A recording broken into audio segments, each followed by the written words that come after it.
Okay, welcome to Class 3 of our CSE 104. We're going to try to finish the whole seminar in 104. We left off talking about what might have happened during the flood in the days of Noah, how that moving water automatically separates particles by density. And we talked about underwater landslides called turbidity currents or runouts, and it's incredible how far they can go with those things. Moving water will separate things automatically based upon numerous different factors, based upon the animal's body density, complexity of the body shape, and things like that. All over the world, dinosaur bones are found. This is a real dinosaur bone right here, a toe bone, the second bone back in your toe. Yeah, bring them both up here, Eric. That'd be great. Okay. Fossils are found literally all over the world. It's just unbelievable how many dead animals there are still buried in the rock. Here's an ammonite, a good-sized one. We'll have a small one here in a minute. And a stalactite. Been wanting to get that out here anyway. Yeah, that's good right there. In Vernal, Utah, not too far from the Colorado border, you can find Vernal, V-E-R-N-A-L on your map. There's a fossil graveyard. It's just incredible. A giant hill. The more they dig into the hill, the more dinosaur bones they find. I mean, tons and tons and tons of dinosaur bones all packed in. They call it a fossil graveyard. Those are extremely common, believe it or not. They're found dozens, if not hundreds of places around the world. You find fossil graveyards. This one, I want you to notice the backbone of the creature. There's no head, no tail, no limbs, no arms, and no teeth marks. This creature rotted. He wasn't scavenged, wasn't torn apart by predators. In Wyoming, in 1934, they discovered a famous dinosaur discoverer on a ranch owned by Howard Baker Howe. Lived at the foot of Bighorn Mountains in Wyoming. The concentration of fossils was remarkable. They were piled like logs in a jam. And that is very frequently the way dinosaur bones are found, or fossils, period, are found, just packed into an area. There's a monument in Texas. After the Texans lost at the Alamo, actually, if you lose 110 men and you kill about 1,000 of the enemy, I think you win, but they lost, okay? They lost at the Alamo. Santa Anna's army went marching across Texas, and the big Texas army caught them and defeated them very badly at the Battle of San Jacinto. There's a huge monument built there. If you ever go to Houston area, outside of Houston is the San Jacinto Monument. Go up and look at it real close. The entire monument is made out of huge blocks of stone. All of them are solid fossils. It's just giant blocks of stone, the size of this desk, cut and smoothed out and put together to build this giant monument out of all fossil material like this. Millions, probably billions of fossils in that thing. In Belgium, back in 1878, remarkable concentration of iguanodon skeletons. Now, the iguanodon, Eric, you'll need to know about this one. This was the first dinosaur found and put together. This was the one in 1809, before the word dinosaur was even made up.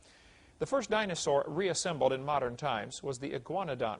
It got the name because when they got the teeth, the dentist, or the doctor who looked at these giant teeth that his wife had found, actually, he was in working on a patient, I think, and his wife is out there waiting in the buggy, and noticed some guys were digging a ditch to put in a drainage pipe or something, and they were digging through some fossils. And she said, "What are these?" They said, "We don't know. We find these things once in a while." Huge fossilized teeth. And they were, her husband, who's a doctor, said, "Well, these look exactly like the teeth of an iguana." So that's where the word iguanodon comes from. Orthodontist, works on your teeth, So the first one ever put together. Now, they put it together seriously wrong. Okay, they made a lot of mistakes when they reassembled it. If you handed you a package of bones and said, "Here, put it together," the chances of getting it right, they blew it. But regardless, this was the first one. But they found so many iguanodon skeletons in this Belgian coal mine. It was 1,000 feet below ground, and they're digging through and found all these iguanodon skeletons. Remarkable part of it was they were extending through 100 feet of solid rock. So the deeper you dig, the more iguanodon skeletons you find for 100 feet. This fellow says, "Much to my surprise, the book documents literally hundreds, not just a handful, of well-exposed dinosaur track sites spread all over the world. These are dinosaur footprints." Eric, did you go to Dinosaur Valley State Park? Have you been to Texas? When you guys go to Texas in 2 weeks, oh, you're not going, that's right. I don't know if it's too far to drive, I think, for that one. you get to Dallas area, it's about 50 miles southwest of Dallas. There are about, I'm going to say, several hundred dinosaur footprints in the rock. If you get to Holyoke, Massachusetts, which is right just about dead center of Massachusetts, there's quite a few dinosaur footprints.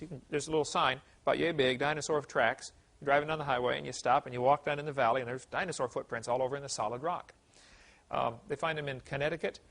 Literally, I would say hundreds of places around the world, dinosaur footprints are found in the rock.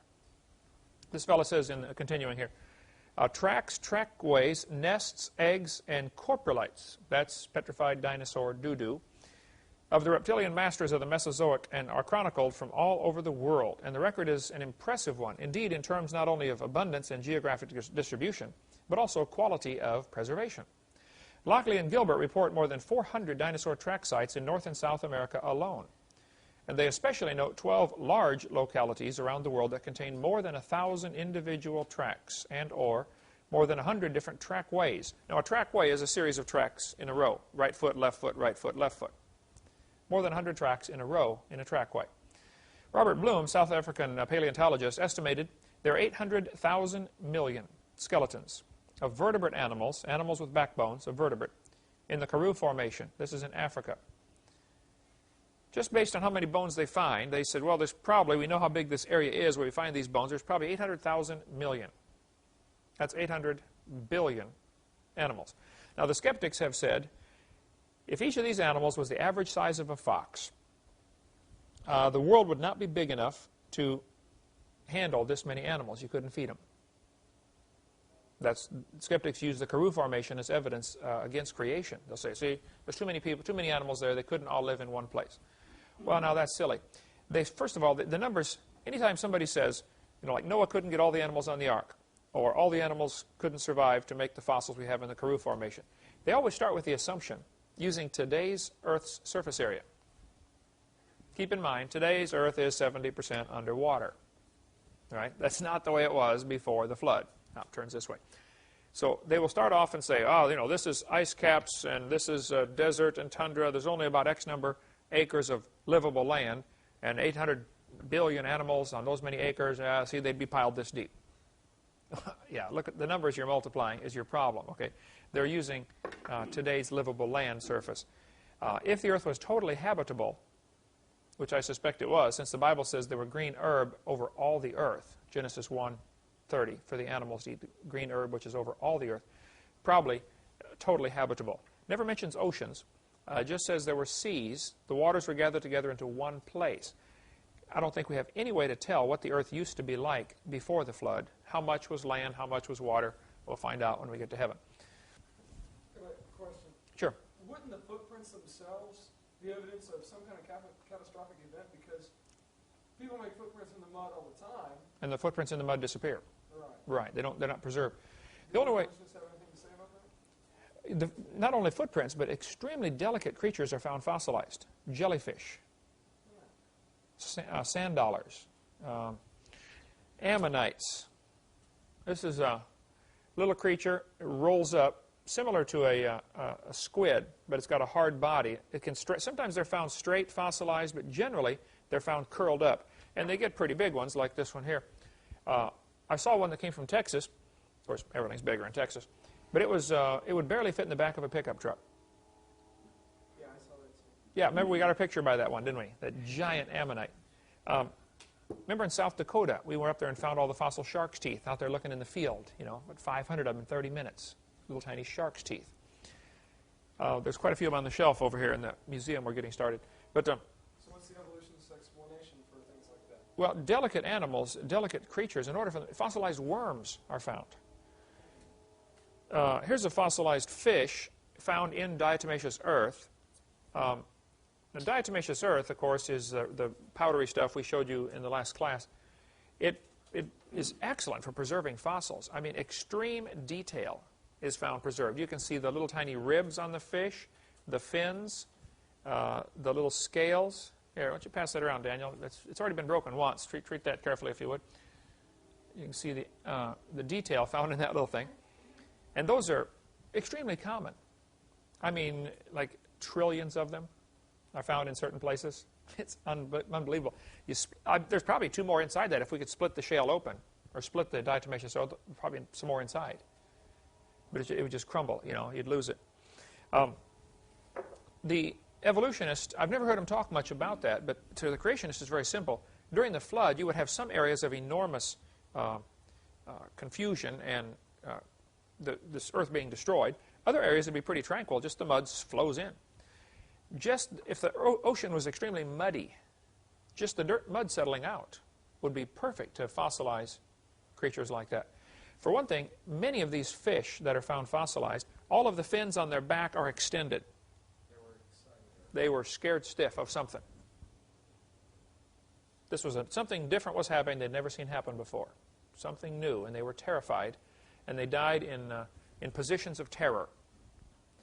Their gills would plug up very quickly if the oceans were muddy. And of course, this would not be every square inch of the earth. I mean, right now there's probably a storm going on somewhere, but it doesn't affect us here, right? So one atheist said, well, if it was turbulent water every place, how did any fish survive? Well, duh, okay, it wasn't turbulent water every place. Just probably certain areas would be, especially along the splits where the ocean floor would split open with the Mid-Atlantic Ridge or the San Andreas Fault in California. Those areas, probably within a few hundred miles of those areas, would be extremely turbulent and everything would die. But there'd be other areas where it wasn't that way. You only got to get 2 fish to survive someplace on the earth. Up in Canada, this is Canadian National Geographic, shows the fall 99 edition from Creation Illustrated is where the picture came from, but shows a petrified, not even petrified, sometimes just preserved, fossilized, preserved redwood tree stumps. Huge redwood trees were growing on Axel Island. Now, Axel Island is real close to the North Pole. Redwood trees don't grow very many places in the world. Okay, I think California and maybe southern Oregon is the only place where they grow, where they're found still alive, native. Remember we went out there and drove all the way through the redwood forest and stopped and saw those enormous trees. You can't imagine not only how huge the trees are, but how close they are together. When you guys were there, did you see them? In a room this size, there would be 4 of them growing. And they're each 9-foot diameter. You know? Here they are, Axel Island. You can see on the map there is about as far north in Canada as you can get. And they're on Axel Island. They're petrified trees. Well, if you go to Axel Island today, there are no trees. There is nothing. Just barren landscape. Lots of nothing. See, these things had to be buried and preserved very quickly. And petrification can happen very rapidly. There are scores of examples we can give you of how quickly things can petrify in less than 100 years.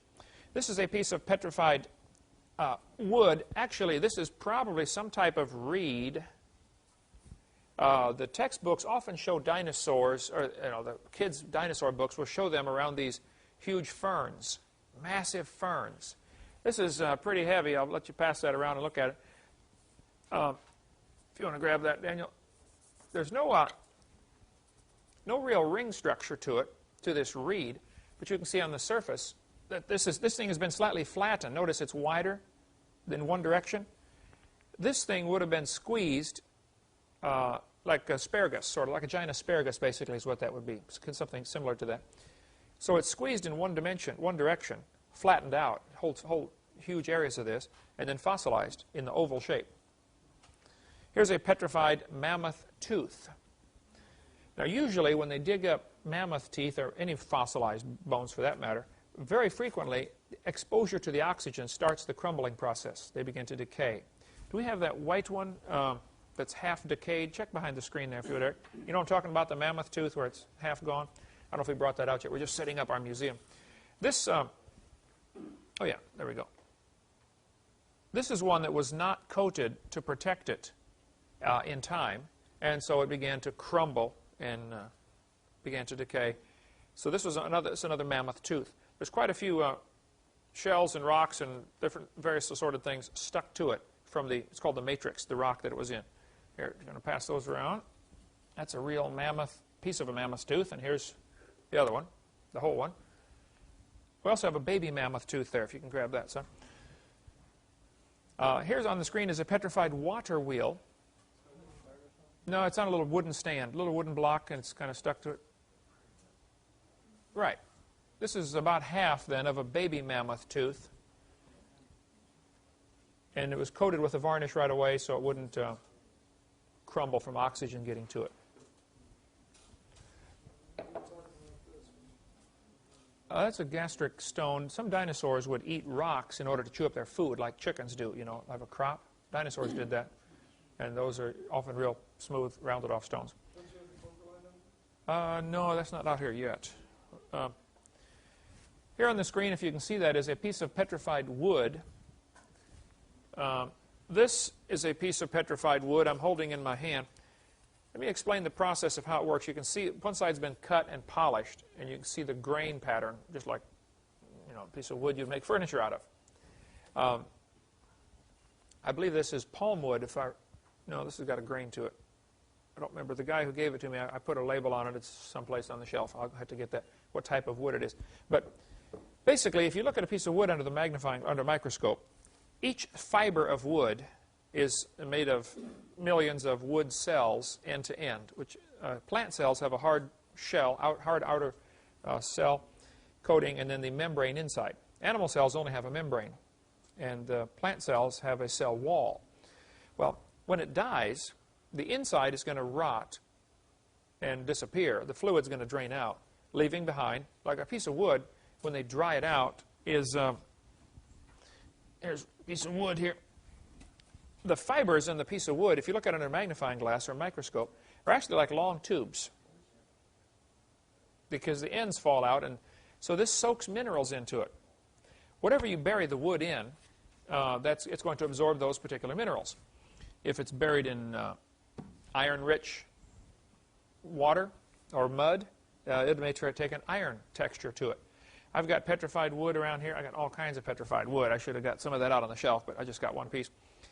This is a piece of petrified wood, though, that's been chopped on.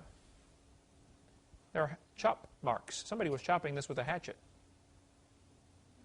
I would assume before it petrified. And here it is, a piece of petrified firewood. Glenn French up in New York called me and said, Brother Hovind, I watched your seminar tapes, and he said, I have a pile of firewood in my backyard, or I think it was in his backyard, near his home. He said it was cut in the 1930s. You can still see the chainsaw marks, and it's all petrified. I think one of his neighbors had it, because when I called him a few months ago to say, man, I want a piece of that, we finally got our museum available, you know, to put stuff in, he said, it's all gone. Petrified firewood. I held a piece in my hand, though. A guy gave me a piece of petrified wood and said, Brother Hovind, what is this? I said, that's petrified wood. He said, look at it close. I said, it's still petrified wood. He said, look at the ends of it. And when I looked at the end of it, you could see it had been chopped with a hatchet. You could see the chop marks from the axe on a piece of solid petrified wood. I held it in my hand. I offered to buy it off him. He wouldn't sell it. I don't know where it is now. Here's this I found out just yesterday. This is actually mummified, not petrified. A mummified dog in a tree. They brought this big log to a sawmill in Georgia, in Rome, Georgia. American Forests magazine carried the article. If you can find me the original article, I'd love to get a picture of it. All I know is it's one of the past issues. I have no idea even what year, and it's on page 64. So if anybody watching this tape can get a hold of the American Forest magazine, please send it to me. David Royal from Rome, Georgia, took the photo, and I called, and there's about 19 David Royals in Georgia, and I've called almost all of them. And there ain't none of them that I've talked to so far, so I'd love to meet them. But they're bringing this huge truckload of logs to the sawmill to cut it up for wood. Inside one of them was a mummified dog. Apparently had chased a coon up the tree and got stuck. That's the best thing we can figure out. He's still there. But I just found out Marlissa chased it down yesterday. The dog, the log and the dog are in Georgia someplace. It's at not a museum, but it hasn't been destroyed yet. I'd love to buy it for our museum here. Here's a petrified fish giving birth. Fossilized in the act of giving birth. Now these are, believe it or not, an extremely common fossil. Thousands of these have been found. There's a couple of theories of what caused this.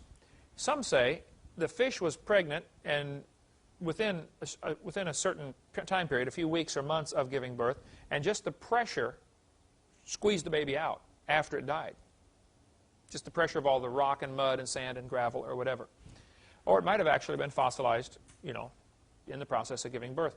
This would have to be buried quickly, obviously. It doesn't take millions of years to give birth. And then fossilized in such incredible detail. I mean, you could see almost hair-like structures fossilized. So petrification takes very little time, actually. Here's a petrified cowboy boot with the cowboy's leg still in it. This was taken to the boot manufacturer. Let me just read you the details on this. Petrified cowboy leg. You can see the picture of it. I've got it in my suitcase. I carry it around with me, one of the posters I put out. You don't have one of those, do you? You got a picture of it, right? A picture of it. Yeah, I don't have the cowboy boot. I'd love to get it. Bible.ca for Canada /tracks, Tracks. Now, there's several things about Bible doctrine I disagree with this website on. Okay, we could argue on what they teach. You know, I think their Bible doctrine is off in a few areas, but still, they got fascinating stuff on things petrifying. Petrified cowboy leg found in Dry Creek bed near West Texas town of Iran, about 1980, by Mr. Jerry Stone, employee of Corvette Oil Company. The bones of the partial leg and foot within the boot were revealed by an elaborate set of CT scans, CAT scans, performed at Harris Methodist Hospital in Bedford, Texas, July 1997. The radiologic technician was Evelyn Americus, AART, American Association of Radiological Technicians. A complete set of these scans remains with the boot at the Creation Evidence Museum in Glen Rose, Texas. Carl Baugh has it. The company that, they found out the company that made the boot. And they said, oh yeah, we use this stitching pattern, and they're looking at this boot, you know, in the 1950 to 53, somewhere in that range. So who knows the story behind it? Cowboy's leg got torn off or shot off or something. Or he's Jimmy Hoffa. This is part of him they found in Texas, and part of him is in New York, and whatever. About a couple of months ago, I guess last year, a guy sent me a picture. He said, Mr. Hovind, some friends of mine, their daughter, Katie Crane, a high school student, dug up this hammer in their yard a few weeks ago. Don't know how long it was buried, but the houses on their lot are less than 40 years old. The area was used as a Marine camp during World War II. It appears that the handle has petrified in this time. It is a hollow handle with a steel pin running up to the head. If you're interested in a higher resolution picture, let me know. Aloha. This was found in Hawaii. Here's a petrified hat found in New Zealand. This is a felt hat, you know, like, I don't know if we have any felt hats around here. Cowboy hats. Cowboy hats are felt hats, you know, which is actually pressed wool. This is a fossilized crayon. I brought it in so you can see it. Missionary to Arizona. In Sanders, Arizona, missionary family, the Wilsons. Randall Wilson sent me this petrified crayon. I mean, it is a rock. And you can see it's very obviously a crayon. Some kid was writing with it. The end of it's flattened out. Like, pass that around, Daniel. Everybody can see the petrified crayon. He said, I have sent this fossilized crayon to hopefully help you. I found it in Sanders, Arizona. This is in northeast Arizona. We live in a very dry climate. I found it in a fossilized area. Your friend, Randall. So there you go, a piece of fossilized crayon. Try to scratch it. I mean, it's, or better yet, try to write with it. Turn to stone. I talked to Robert Brazil in Wisconsin, who has a petrified pin cushion. Pin cushion with several pins in it. The thing has turned to stone. They sent me some pictures of it. The pictures were just not, you couldn't tell what it was from the pictures. He said, it's one of those things, you got to hold it in your hand. Interesting story here. In Tennessee, back in 1881, a doctor died, and so they buried him. A good thing to do. 14 years later, Grandma died. They're going to bury her. When they dug the hole next to Grandpa, water soaked into the hole. And they said, oh, we don't want to bury her where there's water. So they moved on the other side and dug a hole. Water soaked in. So they buried Grandma somewhere else. The grandkids got worried about Grandpa being buried in the water, and so they dug him up. He'd been in the ground for 14 years. Here's the story. Let's see. The most intriguing of these clay replica, this is at a museum, a walk-through tour they have there at this place in Tennessee. a clay replica of the petrified man. An article published in 1897 issue of Upper Cumberland News tells how this amazing discovery was made. According to the article, a prominent resident of the town, Dr. William Davidson, had died and was buried some 14 years prior to the death and burial of his wife, Minerva. When her grave was dug beside his, it was discovered that a stream of water had entered the first grave, passed through the coffin from head to foot and on out. The occupant of the coffin had been turned to stone, presumably as a result of the continual flow of water and perhaps the minerals in it over such a long period of time. The wife was buried in another location, and the husband's body was removed from its watery grave and reburied beside her.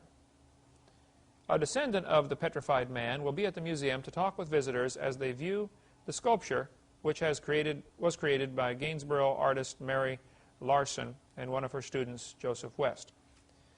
I read more on this. Let's see if I have the article here in front of me. The arms had rotted off, but the rest of the body had petrified in 14 years. 1960, this is an interesting story here. A 62-year-old widow in São Paulo, Brazil, didn't have the faintest idea what was causing the pain on the right side of her stomach.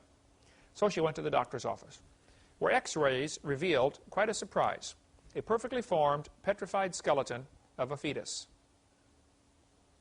inside of her. Petrified baby's skeleton, 20 inches long. There's the story. I hear. It's an extremely rare case. To the Dr. Jose, whatever, chief obstetrician at the hospital in this place, however you pronounce that, in São Paulo, 1,700 miles from São Paulo. The fetus had been inside her body for near the intestines for at least 15 years, which was, when she said, was the last time she had sexual relations. Mr. Nito said by phone. I was shocked when I was told I had been pregnant for so long, because during all this time my belly never swelled. The widow, Antonetta Hilario, told the newspaper on Wednesday. The doctor did not know exactly how old the 20-inch long fetus was when it died, nor its sex. We should be able to determine these things when we remove the fetus surgically. It does appear, however, that the baby was about to be born when it died inside its mother's body. No date has been set for surgery. Petrified fetus inside the mother. Website, www.s-t.com/daily/0496, 04-96/04-05/96/Z-people HTM. Don't know. Strange things found out there. 20 inches long and you didn't know you were pregnant? I've seen some pretty big Mexican women that might... seen some big American women, too, that wouldn't know, who knows. Students are being taught now that each layer of the rock is a different age, the geologic column, which doesn't exist anywhere in the world, okay? And they're taught that the fossils tell you which era it's from. If you find reptiles, this is the age of reptiles. Or if it's in fish, this is the fish age, or the chalk age, Cretaceous. That's what all these words are, Cretaceous and all that kind of stuff. The layers, first of all, the fossils are not well sorted like the textbook teaches. By the time it ends up in your textbook, they show, all the dinosaurs in one layer. Well, that's just flat not the way it is, okay? But even if it were, that wouldn't prove anything. This David Ropp, who's a curator at the American Museum of Natural History in New York, a strong believer in evolution, by the way, Ropp says, one of the ironies of the creation-evolution debate is that the creationists have accepted the mistaken notion that the fossil's record shows a detailed and orderly progression. Here's an evolutionist admitting the fossil record does not show an orderly progression from simple to complex. So what some creationists have done, they have said, well, the fossil record is simple on the bottom and complex on the top, and we can explain how it happened. I think we can explain how it happened, and I will in a moment. But he's saying they're not always found that way. Sometimes the complex are on the bottom. And if the fossils are out of order, according to the evolutionary thinking, they've got a whole list of things they can call on to explain why they're out of order. A reversal. A huge section of land the size of Washington State flipped over. Oh, yeah, that happens all the time, For instance, the Matterhorn, the famous mountain in Switzerland, that goes up like this and then it comes out and then goes back up. Makes it really tough to climb. The Matterhorn is reversed where the older layers are on top. of the younger layers. Chief Mountain, Montana, same way. What they say are the oldest layers are on top of the youngest layers. I wonder, how did that happen? Of course, the evolutionist, undaunted, will say, well, there was an overthrust. You see, you got the oldest at the bottom and the youngest on top. Okay. And then the section of land broke and it slid up over the top. So we ended up with the oldest on top of the youngest. It's called an overthrust. Trouble is, this overthrust is like, I don't forget how many thousand square miles. You know, don't you think if a few thousand square miles of the crust of the earth was sliding over the other part, don't you think you'd be able to see some rubbing in between? Yeah. It would break up, obviously. The friction would be enormous, okay? And it would create a section of rock called breccia, just crunched rock, you know. Slide a chunk of concrete over another chunk of concrete. Just drag it with a tractor just a few feet and see what happens, okay? And here this thing supposedly slid like 100 miles and left no evidence. This is just flat dreaming. But the name and age of the layer is determined by the fossils it contains. This fellow, Niles Eldredge, who also believes in evolution, said, this poses something of a problem. If we date the rocks by the fossils, how can we then turn around and talk about patterns of evolutionary change through time in the fossils? See, the rocks are dated by the fossils, and the fossils, of course, are dated by the rock layers. We've been through that before, and that's simply silly, okay? Moving water will automatically separate particles based upon their density, based upon a lot of different factors. The textbooks often say clams are found at the bottom of the so-called geologic column because clams evolved first. And birds are found at the top, and they say, see, that's proof birds evolved last. Well, duh. There might be another explanation for this. Maybe clams are found at the bottom because they're already at the bottom when the flood starts. Wouldn't they be the first ones buried? They're sorted based on their habitat. You know, maybe birds are found on top of the geologic column because birds are the last ones to drown in a flood. Right? Fly around until you run out of gas. Maybe they're sorted based upon their intelligence. As far as we can figure out, you know, clams aren't too bright. Maybe they're sorted based upon their mobility. Clams can't run very fast. Maybe they're sorted based upon their body density. You know, clam shells are a little heavier than bird feathers. So the sorting, there is a little bit of sorting, but it's not necessarily due to evolution. You know, how fast was that calf going? Anyway, there might be two ways to look at this. Okay, if you find all the reptiles in one layer, that doesn't lead you to conclude that all the reptiles evolved at the same time. You might conclude that reptiles have a similar body density, so they get buried in a flood in the same layers with the liquefaction phenomenon. Let's take a little break. When we come back, we're going to talk about liquefaction. This is a fascinating thing to discuss, and Walt Brown has a great section on this in his book, In the Beginning, which is, I highly recommend that book. So we'll talk about that when we get back after the break.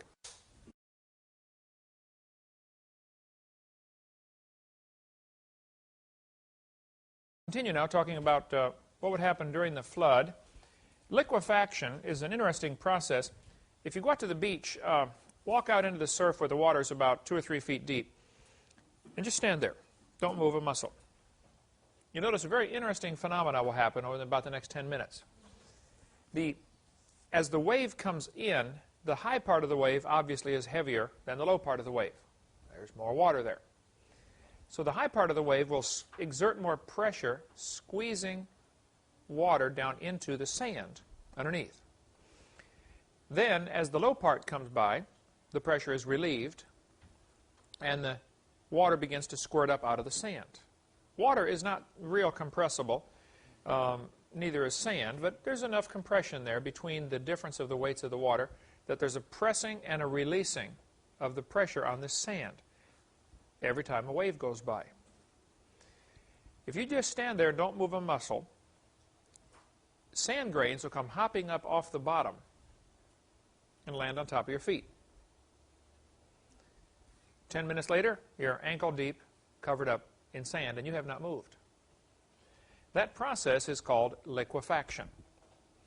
The liquefaction takes place by the pressing and the relieving of the pressure. Okay, during the flood, if the earth were totally covered by water, totally covered, liquefaction would be enormous because not only do you have relatively soft sediments that are just settling out, they haven't turned to stone yet. You know, you'd have thousands of feet of sediment all over the world. You'd also have a tidal change. See, the moon is pulling on the Earth, and this creates a bulge in the Earth called the tide, the high tide. The problem is the tide just gets going, and all of a sudden it runs into something. America, Africa, Asia, or something, okay? It runs into some land, and this messes everything up. That's why the Gulf of Mexico does not have real good tidal change. Anybody know what it is? Is it about a half a foot? No, I think we have a total swing about 2 feet from... Total swing, 2 feet. Okay. I was up and preached at a church, and Eric, you were up there at the Bay of Fundy in Nova Scotia, Canada. Just the way it works, if you had a pan of water, and I want you to tip it up and pour it toward one corner. As the water, you might only lift it up a ½ inch, but as the water goes rushing toward that one corner, it comes up 5 inches. It's all focused in that one spot. The Bay of Fundy works like that. Just it happens to be in the right spot, and so does Anchorage, Alaska.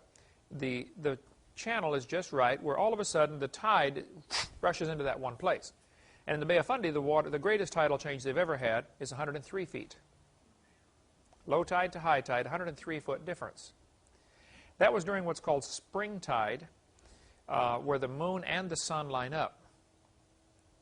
If the moon is pulling on the Earth and the sun is canceling out part of it 90 degrees, it's not as high. That's called neap tide. Who cares? Okay. I think Bay of Fundy averages about a 50-foot tidal change. I mean, every 6.5 hours, or whatever their cycle is.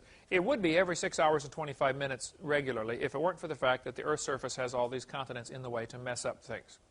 If it was just all water, the tides would get into a rhythm, and it would go every 6 hours and 25 minutes. High tide, then low tide. See, the Earth turns once a day. Oh, this way. So it would be every 6 hours. You'd have a high tide, low tide, high tide, low tide, high tide. So it would be just real nice every 6 hours you could tell, you know, when the high tide was going to be, or low tide. The problem is, while the Earth is turning, the moon is also moving. That's why you get the 6 hours and 25 minutes, because during that 6 hours it has moved 25 minutes worth.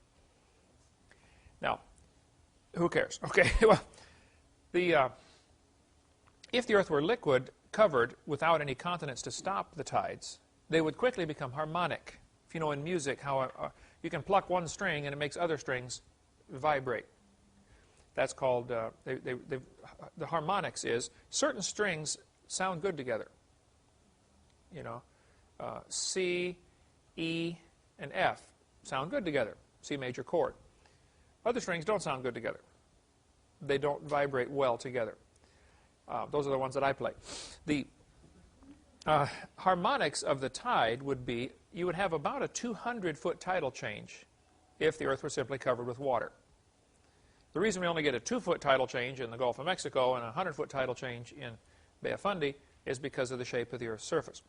So if you smooth it all out, which you'd have during the flood, liquid-covered Earth, even then, though some places are deeper than other. The Bible says the water was, 15 cubits. We assume that to be about 22 feet above the tallest mountain. It's interesting. The ark was 30 cubits high.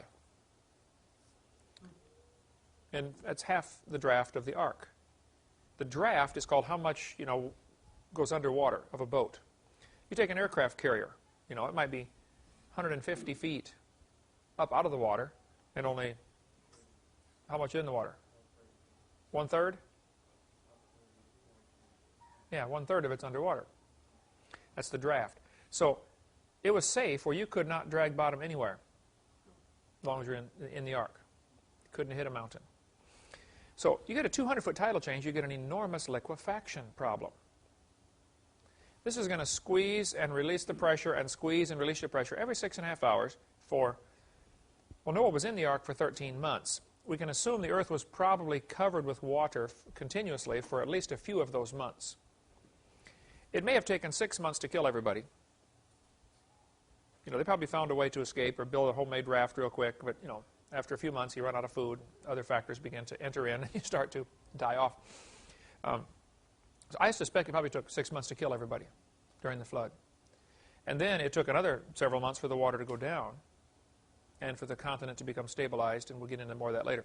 Here's Walt Brown's book in the beginning showing some sand, what happens during liquefaction. A plume. You have a layer of sand, and then more rock gets layered on top.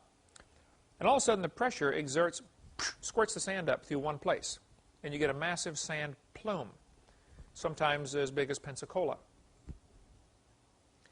The rest of the rock's going to erode away, leaving behind this sand plume like Ayers Rock in Australia, which is probably a sand plume. You know, that huge red rock out in the middle of the desert. It's a big thing sticking up. He thinks that's probably a sand plume from the flood. I think he's probably right. Okay, Genesis chapter 7. The Bible says, the waters prevailed exceedingly upon the earth, and all the high hills that run to the whole heaven were covered. Now, Hugh Ross tells people it's just a local flood in the days of Noah. If all the high hills are covered, that's not a local flood. Right? Looks to me like a worldwide flood. The Bible says 15 cubits upward did the waters prevail, and the mountains were covered. This is not a local flood. This is a worldwide flood. So where did all that water go? Well, in Genesis chapter 8, verse 1, it says, God remembered Noah and every living thing and all the cattle that was with him in the ark, and God made a wind to pass over the earth, and the waters assuaged. That word assuaged is a very interesting Old English word. We don't use it much anymore. But it means to sink down. The water did not run off. The water assuaged. This is different. In the New International Version, NIV, they say, but God remembered Noah and all the wild animals. Now they added that. Okay, there's no place the Bible says they were wild. Quite the opposite, actually. The Bible teaches they were not afraid of man until after the flood. But see, in order to get a copyright on a book, you have to make a certain percentage, a certain number of changes. Or they won't give you a copyright, because you're basically writing the same book. So that's why they added all sorts of things and took all sorts, just to make it different, so they could get a copyright on it. See, the King James, of course, is not copyrighted. So they were not wild animals, because this conflicts with other scripture, which says, you know, they were not afraid of man until after the flood was over. Genesis chapter 9. We'll get to that later on. Okay. Then it says here in the NIV, the waters receded. Now, this is a mistake. The water did not recede. The water sank down. It dropped straight down. If we filled this building 5 feet deep in water, Bill would be excited, because his office is right there. But if we did. And then a section of the floor caved in. Just dropped down, called a sinkhole. You know, anybody ever seen a sinkhole where like the roof of a cave just falls in? That happens all the time. There was a big one in Winter Park down near Orlando. If you ever get down there, Eric, be sure to go to the place where the massive sinkhole was, which is from Orlando. I think you go slightly north and mostly west. Winter Park. A section of a neighborhood caved in and sank down about 40 feet. Took several houses with it. Just dropped. Underground cave collapsed. Sometimes this happens where these underground caves are full of water. So they help support, they don't, until people move in and start drilling wells and pumping this water out. Now all of a sudden, crunch, everything falls down because the roof of the cave won't support it anymore. Who cares? That's called a sinkhole. You can study that. It's called karst topography when you get into that in earth science class. So the waters actually assuaged. They dropped down. Something happened to the crust of the earth to cause this water to run off in the flood. If you read Psalm 104, it tells us about this. It says, who laid the foundations of the earth that it should not be removed forever? Thou coverest it with the deep, as with a garment. So this is obviously talking about the flood in the days of Noah. Psalm 104 is. Then it says, the waters stood above the mountains. And again, if the water is above the mountains, this is not a local flood. This is going to go on the other side of the mountains, obviously. So, according to the Hovind theory, during the last few months of the flood, the unstable plates of the earth, which has now been fractured, here's the earth, the crust of the earth, all busted up like an eggshell. Some places are going to sink down. Other places are going to lift up, like a waterbed. You push down one place, someplace else comes up. So these plates are going to shift. Thin spots sink down to become oceans. Thicker spots lift up to become mountains. It's real simple. The runoff of the water is going to cause huge erosion canyons in a hurry. The Bible says in Psalm 104, verse 7, "At thy rebuke they fled." Now the "they" is referring back to the waters earlier in this verse. The waters fled. At the voice of thy thunder, they hasted away. They hurried away. If you have water that is hurrying away, you have erosion. Rapidly moving water can cut through a lot of things. Eric, go back here and grab, I hate to have you keep doing this, but I'm tied into my cord here. The dinosaur made out of steel, you know, the closest one to me over here, bottom shelf. Yeah. Hand that to me if you would. A guy sent me this years ago, made out of 1/4-inch plate steel. He said, "Brother Hovind, I work in a welding shop, and I made this for your museum." He's got his footy things on here. I looked at it. I said, "Man, how did you cut that so smooth?" He said, "Oh, we cut it with water. Like 50,000 pounds per square inch or something, you know, but they squirt water on it real hard, and it cuts through the steel extremely smooth. Cut with water. It's not quite, yeah, it's probably 3/16. Pretty thick. Probably, what, 20 pounds maybe. You wouldn't want to do that with a hacksaw. No, hacksaw would take a while, wouldn't it? So rapidly moving water can just do an awful lot of damage. The other thing you get with rapidly moving water, it picks up a lot of debris. Pretty soon it's not just water anymore. Now it's a slurry of rocks, tree stumps, logs, boulders, and liquid sandpaper. So what they'll do when they drill a well, they will use drilling mud. Not just the drill bits drilling the well, the drilling mud is abrasive. They mix special mixture called drilling mud that they pump down, and they try to get just the right weight, because you can add certain minerals to it and make your water heavier than if you had other minerals. So there's a real science to the drilling mud. You know, what are you going to put in this well?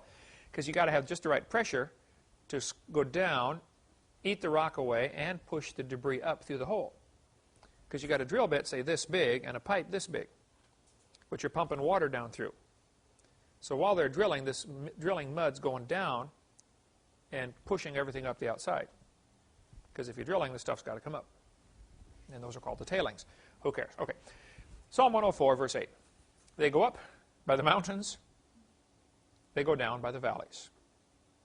Now this is an Old English phrase, and many Bibles right here will have a reference note at the bottom to explain what this means. This is not the way we would say it today in modern 21st century English. They go up by the mountains, they go down by the valleys. The phrase that they have in the footnote at the bottom, the more modern way to say this is, the mountains rose, the valleys sank down. So what apparently is happening here in Psalm 104, verse 8, the mountains are actually lifting up, and the valleys are actually sinking down. If we filled this room 5 feet deep in water, the whole building, and picked up that end of the building with the forklift, what would happen to the water? Go this way, right? Until it runs into something it can't move. Well, if you lift up a section of the earth as big as the United States and tilt it, you don't have to tilt it very far. Tilt it 100 feet in 2,000 miles. That's all it takes. Water's going to start running. Water seeks the lowest level, period. The crust... There were already some mountains and valleys. Well, the Bible doesn't mention mountains. It mentions hills, high hills.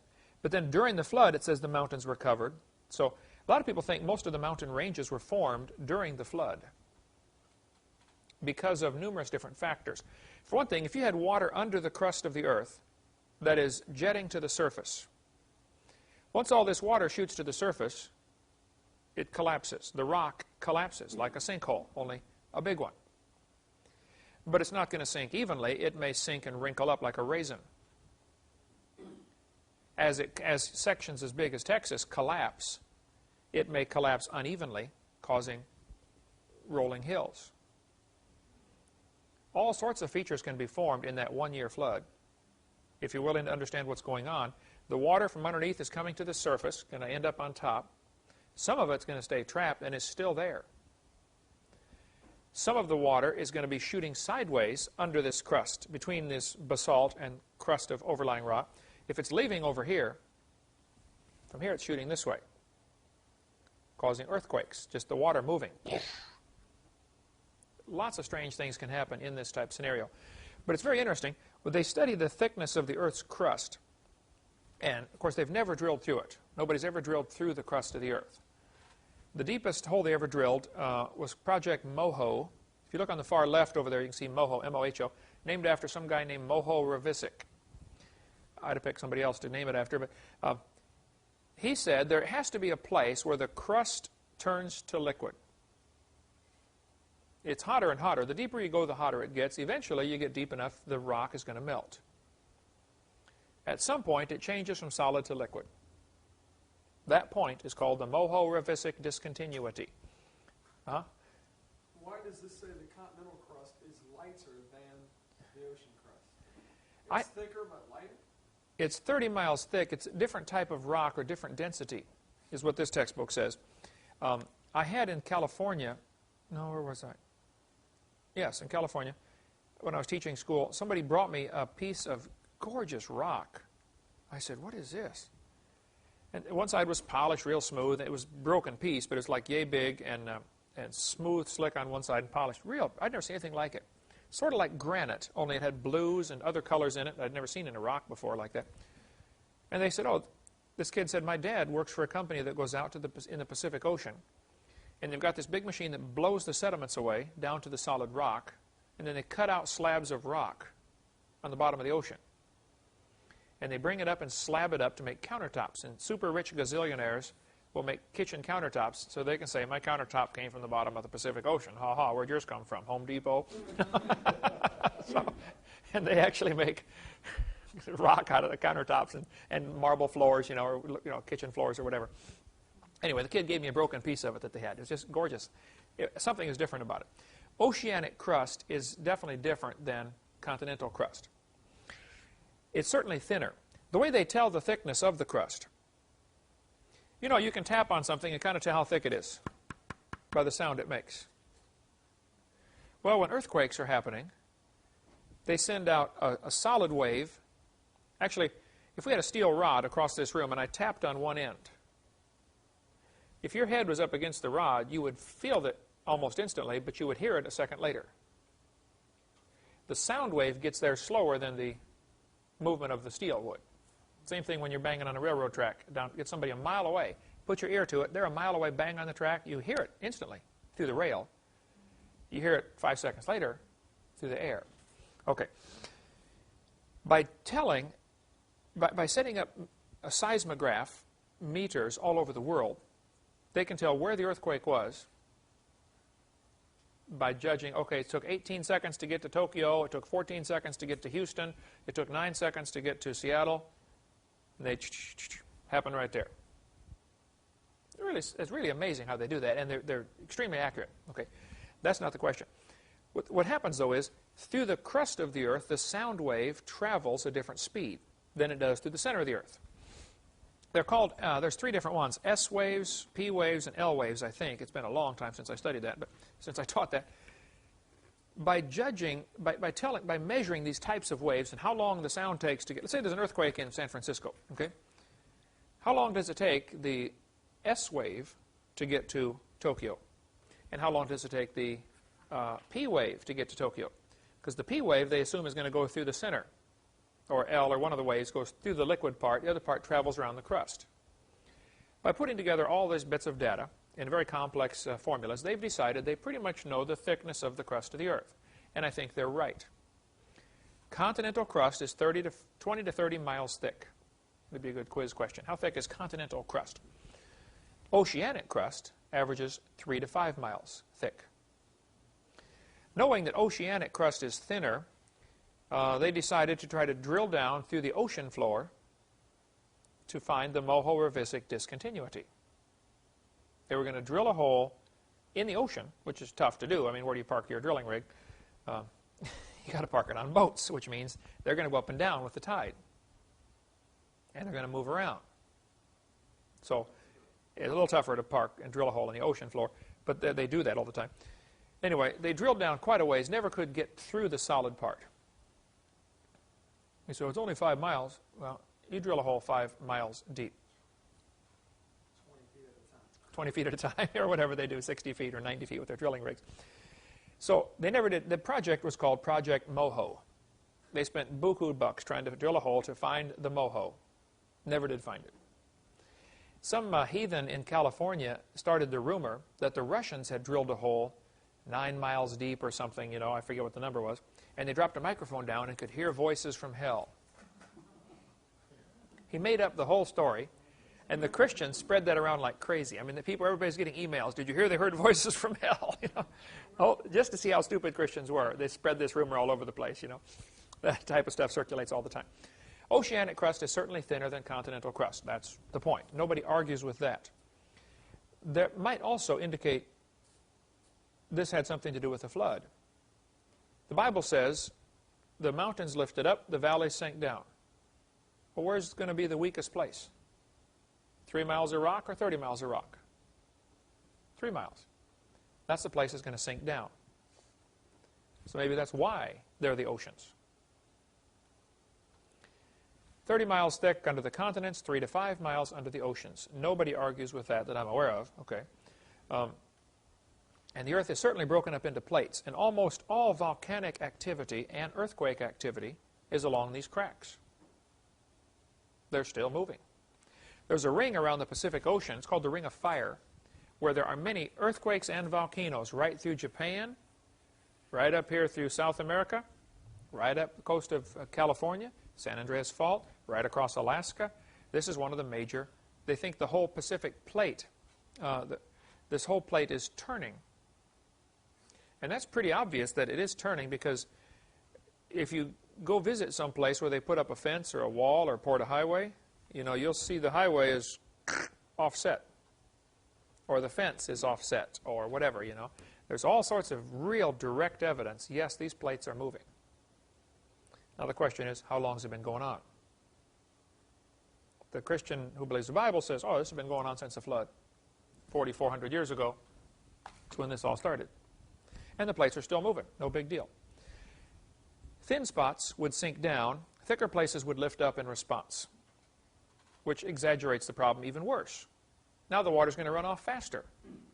It may start off running off real slow, and then as more weight gets over here, it accelerates, okay? And you get different types of erosion in the same area. So the mountains lifted up, the water's rushed off, and the erosion would be very rapid. I just flew over Idaho, coming from Spokane, Washington to Salt Lake, and I was at the window in the airplane with a camera, videotaping all sorts of things. It looks just like somebody left the water running. Enormous erosion marks up there.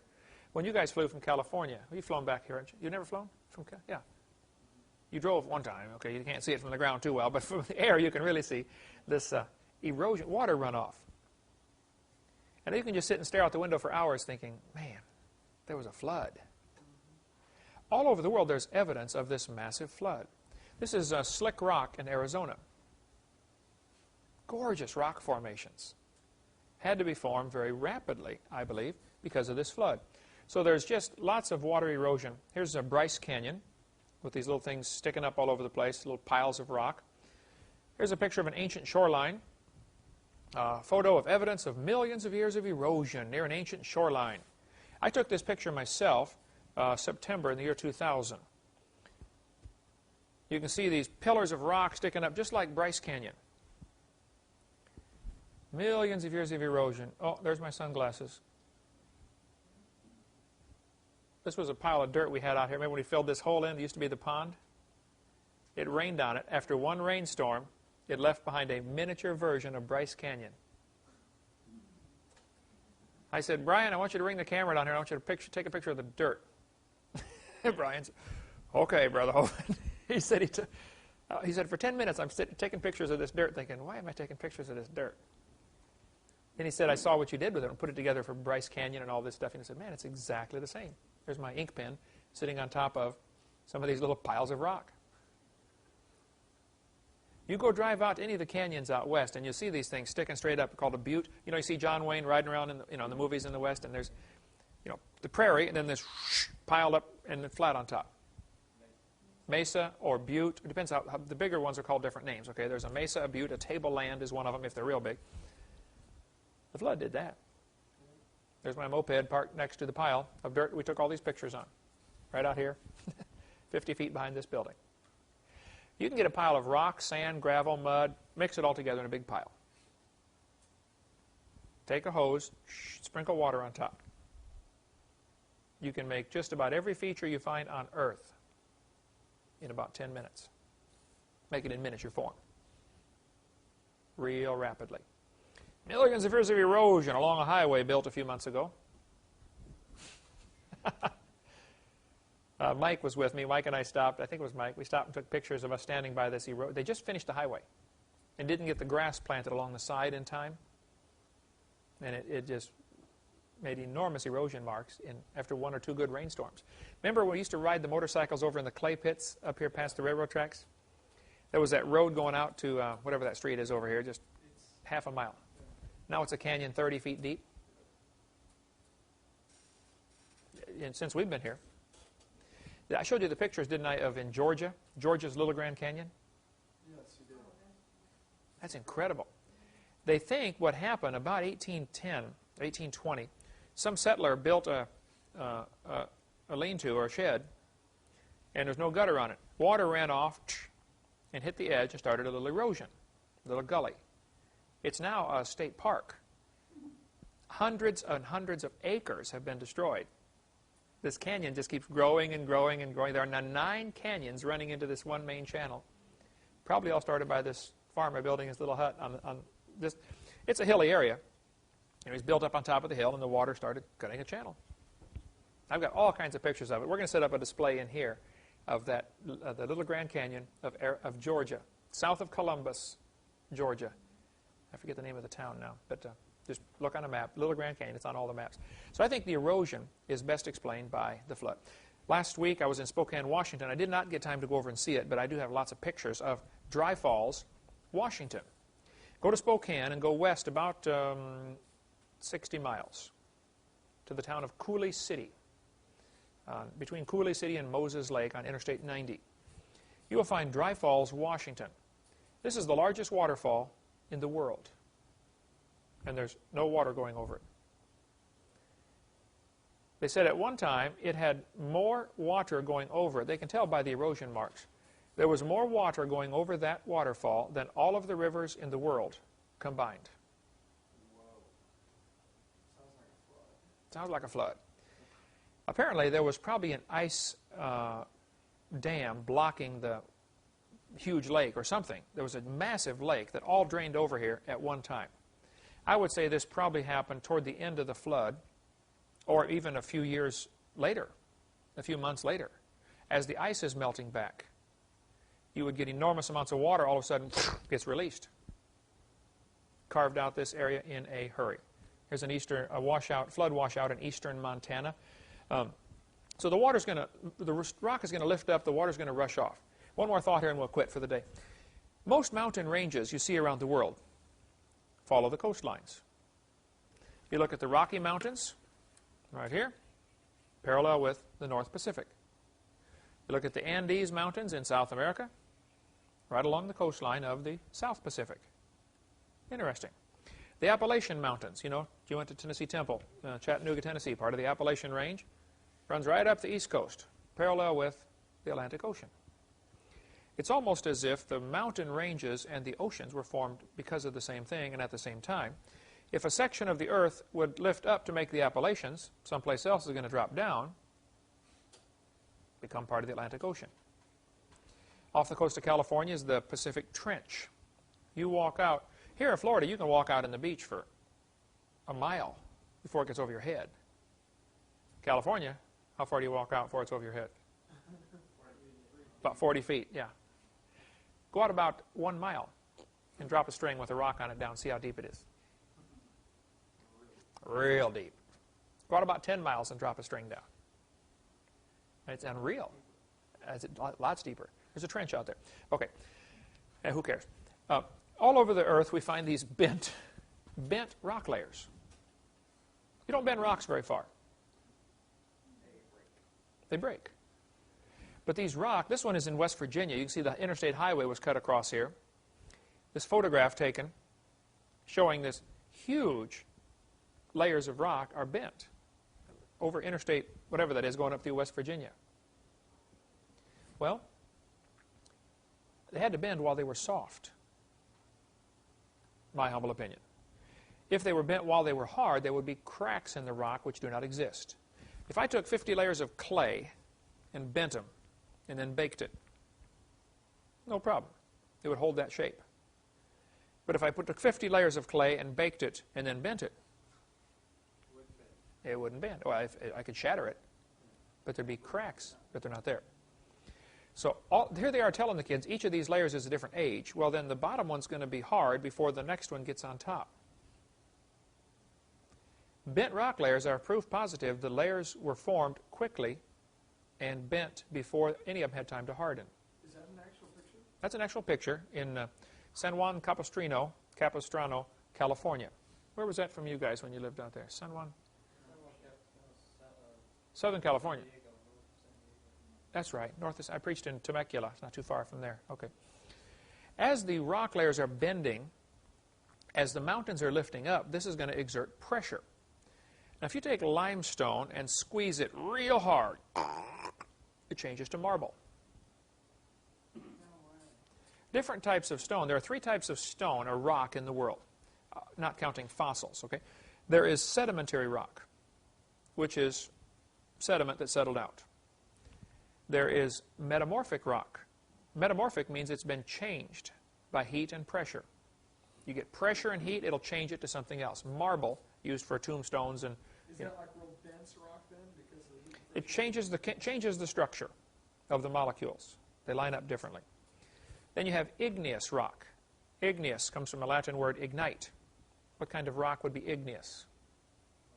Volcanic rock, lava, stuff like that. Igneous rock. Those are the 3 basic categories of rocks: sedimentary, igneous, and metamorphic.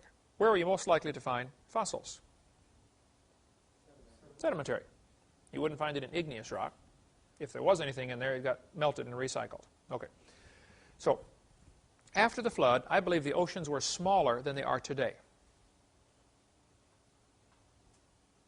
Continents were bigger, which means you could walk anywhere in the world. We'll get into that next week. What happened after the flood? Why do we have a continental shelf? Kind of interesting. How did they get to Australia? We'll cover that next week, all that stuff on the, what was it like after the flood, and continue with the Hovind theory, and get into about Mount St. Helens and what it did in Washington State, showing what one catastrophe can do in a hurry. Right? See you next week. Thank you.